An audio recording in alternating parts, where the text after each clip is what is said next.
నమస్కారం అండి భాను గారు. నమస్కారం అండి. సో ఏపీలో రికార్డు స్థాయిలో 80% పైగా పోలింగ్ నమోదైంది. సో ఈ పోలింగ్ ప్రభుత్వానికి అనుకూలమంటారా, వ్యతిరేకమంటారా?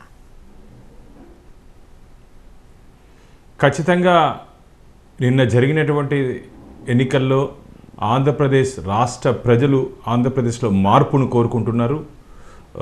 రావాలి జగన్, కావాలి జగన్ అని చెప్పి 2019లో భారీ మెజార్టీ దాదాపు 150 స్థానాలు ఇచ్చినటువంటి ఆంధ్రప్రదేశ్ రాష్ట్ర ప్రజలు మాకు వద్దు జగన్మోహన్ రెడ్డి గారి పరిపాలన అని చెప్పి విదేశాల నుంచి అండి, అమెరికా నుంచి, యూకే నుంచి, దుబాయ్ నుంచి దాదాపు 2 లక్షలు 3 లక్షలు టికెట్ పెట్టుకొని వచ్చి ఓటేశారంటే అంటే ఏ విధంగా వారు మార్పు కోరుకుంటున్నారో నాకైతే అర్థమైంది. దాదాపు నేనున్నటువంటి నా డివిజన్లోనే దాదాపు 10-15 మంది విదేశాల నుంచి వచ్చి నా బూత్లోనే ఓటేయడం జరిగింది. అంటే మార్పును కోరుకుంటున్నారు. ఖచ్చితంగా అధికార మార్పిడి ఉంటుందని చెప్పి నేను ఆశాభావాన్ని వ్యక్తం చేస్తున్నాను.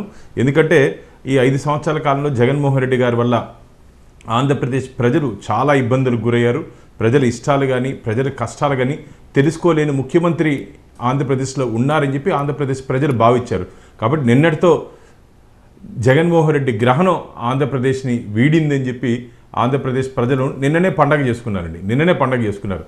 పోలింగ్ బూత్లోకి వెళ్ళి ఓటేసి బయట వచ్చిన తర్వాత పండగ చేసుకున్నారు. అంటే వారికి అర్థమైపోయింది ఖచ్చితంగా జగన్మోహన్ రెడ్డి గారి ప్రభుత్వం ఇక్కడ వచ్చే అవకాశం లేదు. ఎన్డీఏ ప్రభుత్వం, భారతీయ జనతా పార్టీ, టీడీపీ, జనసేన ఈ ఉమ్మడి ప్రభుత్వం ఆంధ్రప్రదేశ్లో అధికారంలోకి రాబోతోంది. ఎందుకంటే కేంద్రంలో ఎలాగూ నరేంద్ర మోడీ గారు ప్రభుత్వం రాబోతోంది, బీజేపీ ప్రభుత్వం.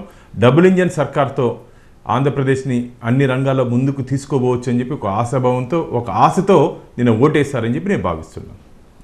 బట్ అధికార